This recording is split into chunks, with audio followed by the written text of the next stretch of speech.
There is something that quietly creeps into your life, light as a breath but heavy as a boulder. At first, it's just a brief silence, a bit of indifference towards things that once made your heart flutter. Then gradually it spreads like a thin fog, settling over each ordinary moment. The smile becomes forced, the excitement fades before it even has a chance to ignite. And one afternoon, you find yourself asking, without words, just a vague feeling, is something shifting within me? What you're feeling isn't just tiredness or temporary emotional fluctuations. It's not like the passing sadness that everyone occasionally experiences. It's deeper, quieter, like an empty echo coming from afar within, gently whispering, "There's nothing that makes me feel truly alive anymore." Life slowly turns into a series of repetitive days, one after another, like gray, emotionless copies of the last. But what if this feeling isn't a sign of breakdown, but rather a call to awaken? A soft knock from the soul, urging you to look beyond the curtain of routines, distractions, and comfort zones, to see something more authentic, hidden beneath. Because beneath this numbness, there could be a profound truth, a truth that, if you have the courage to face it, will not only bring joy back into your life, but could completely transform the way you exist in this world. There is a part of you, silent, forgotten, buried under the layers of duty, expectations, and fear, still waiting for you to return. Carl Jung called this the shadow, the rejected part of ourselves where emotions, thoughts, and instincts that we once concealed or denied reside. But the shadow is not the enemy. It does not lurk to harm you, but to protect you in its own primal way, keeping you in the familiar, even as it grows stifling. And when joy fades, when everything feels meaningless, that's when the shadow begins to whisper, "Look at me." Apathy, feeling lost, emptiness. These are not the end, but the first door into the inner journey, an invitation to return to the truth you once turned away from. But remember, this journey is not easy. It demands absolute honesty with your fears, your wounds, and the aspects of yourself you thought you needed to hide in order to be accepted. However, as Carl Jung pointed out, walking through the darkness doesn't break you. It allows you to become whole. When you learn to integrate the shadow, you no longer experience inner division. You begin to feel life again, not from the fleeting joys of the outside world, but from a deeper, more authentic, and fuller sense of self. So the question no longer becomes, how do I stop feeling tired? But rather, what part of myself am I rejecting? What is whispering within me, waiting to be heard, to be acknowledged? Stay with me, because the path to joy doesn't begin with brilliant light, but with the courage to step into the darkness, where your soul is waiting to be heard.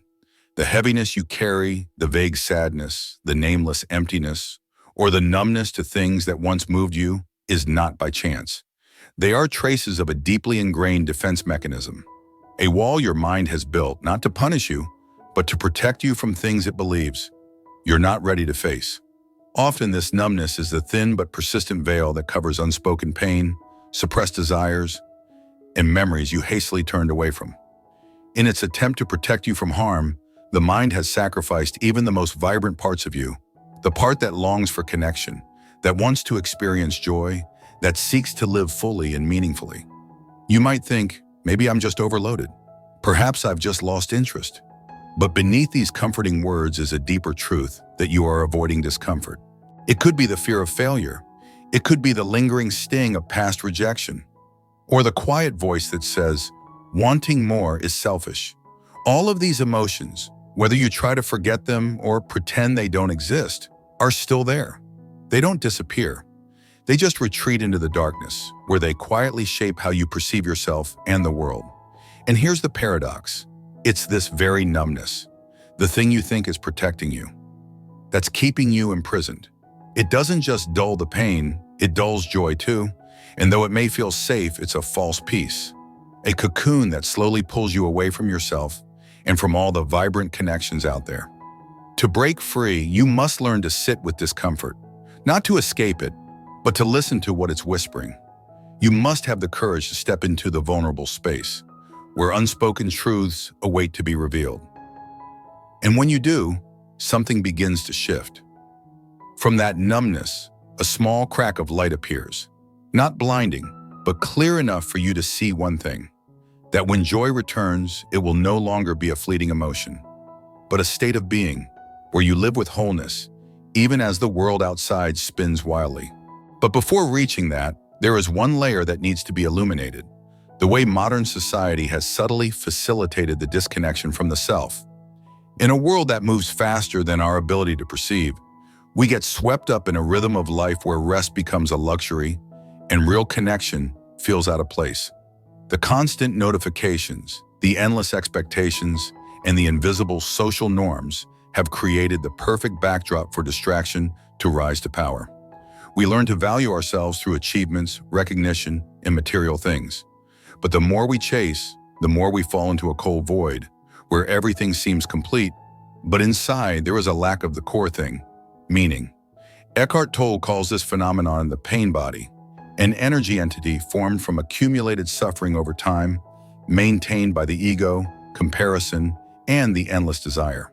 The modern world, especially social media, acts as a distorted mirror reflecting the idealized lives of others. Moments carefully curated, made up, and exaggerated. In an unconscious comparison, we begin to doubt our own worth. We feel left behind, even though, in reality, perhaps we are simply living authentically. From this arises an illusion that happiness always lies somewhere out there, in a future that has not yet come, a goal that has not yet been achieved, or a better version of ourselves that we have not yet become. But this is the most profound paradox. True joy is never something to be pursued. It doesn't come from the outside. It is an inner awakening, a reflection of deep connection with the present moment. Modern life doesn't encourage us to be present. It encourages consumption, chasing after, and filling the void with distraction, quick content, instant emotions, fleeting joys. But the more we seek on the outside, the further we drift from the roots of fulfillment. So how do we escape this maze? How do we move from the chaos on the outside to the stillness within? The answer doesn't lie in more effort, but in letting go and returning. Returning to what we have forgotten. The stillness of the present. Joy is not something you need to fight for. It is something you need to learn to allow to emerge. In the silence of the present, the door to deep contentment will open. A state that does not depend on circumstances, but on the quality of attention you give to life. Thich Nhat Hanh once said, "The present moment is full of joy and happiness. If you are mindful, you will see it. But in order to see, we must relearn how to live." It begins by slowing down, turning off the noise, and opening our hearts to the seemingly small things. The light filtering through the leaves, the sound of the wind gently brushing past, the warmth from the morning cup of tea. To be present is not to avoid negative emotions, but to fully accept all the dimensions of existence. When we are present, we create space for both joy and sorrow to coexist, without judgment, without rejection. Over time, this practice will refine the mind. You begin to see beauty in the ordinary, to find depth in the simple, and you realize joy is not the destination, it is the path. A path made up of conscious choices, each choice an expression of respecting the deepest truth within you. Therefore, the next step is not to go further, but to live closer, to be closer to yourself. Nurture a life where joy is no longer a fleeting emotion, but becomes the backdrop for how you live. Joy does not come from what happens to you. It is born from how you respond to life. A joyful mindset is not a random gift of fate, but the result of mindfulness. It is the act of looking at the stories you keep telling yourself and having the courage to rewrite them. Your thoughts, what do they nourish? Gratitude, curiosity, and hope, or fear, judgment, and scarcity. Bob Proctor once said, "What you think, you will attract." Therefore, each thought is an invitation, a seed planted in the soil of reality. Choose thoughts with life, and you will invite more joy. Not by denying challenges, but by embracing imperfection with an open heart. Gratitude becomes the anchor that keeps you in the present, reminding you that, even in the darkest moments, there is always something to cherish. And finally, nurturing joy is not just an attitude, it is an action of living. It is the courageous act of adjusting your habits, choices, and relationships so that they reflect what truly ignites your soul. Ask yourself, what would happen if you lived a purposeful life, where every step, every choice is a true reflection of the deepest part of you? Joy in its purest form does not bloom from randomness. It only truly flourishes when the outside world becomes a mirror reflecting your inner truth. It's not enough to simply think positively or cultivate gratitude as a fleeting idea. Joy requires a commitment to living, where every choice and action aligns with authenticity and harmony. This means we must reflect on our daily habits, the relationships we maintain, the rhythm of life we allow ourselves to be carried by. Everything needs to be weighed, not to judge, but to ask, are these things nourishing the light within me, or are they extinguishing it? Sometimes honesty with yourself leads to difficult decisions. Letting go of an environment that suffocates your soul, releasing relationships that have become mere formalities, or simply daring to say no to what no longer belongs to you. It is in this letting go that fertile space is created, where the truly important things can enter. Michael A. Singer calls this surrender, a mental state where you stop forcing life and begin following paths that make you feel expansive rather than constricted. Living with purpose does not mean perfection. It is not the exclusion of suffering. It is the design of life as a spiritual art, where every element of life is chosen with mindfulness to nourish the deepest part of you. Surround yourself with people who inspire you. Be present in activities that make time seem meaningless. And above all, see self-care not as indulgence, but as a sacred act of self-respect. When you live like this, joy will no longer be a stranger. It will become the default state, as a stream running beneath all fluctuations. And one day you will realize, when joy becomes the center of your existence, it not only transforms you, it begins to spread into your work, the people you meet, and the way you walk through the world. Because joy is not the destination, it is the energy you sow into every moment. It is not something you chase, but something you nurture, from the smallest actions, but with the deepest purpose. Carl Jung once wrote, "Those who look outside dream, those who look inside awake." Awakening to joy is a courageous act, removing the fog of doubt, distraction, and social conditioning so that your inner light can shine. And then every moment in life becomes an invitation. Choose presence over distraction. Choose gratitude over scarcity. Choose connection over isolation. This path does not promise ease, but it is worthy of the truth within you. For in the end, joy has never disappeared. It has simply been quietly waiting for you to return. Ultimately, the deepest thing we can do, not to search for joy as if it's somewhere far away, but to open ourselves to allow it to be present right in the unfolding of life. Because true joy is not loud, it is not showy.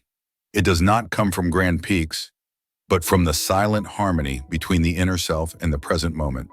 And if you are still searching, still wondering if life can be lighter, deeper, more fulfilling, know that you don't need to become someone else.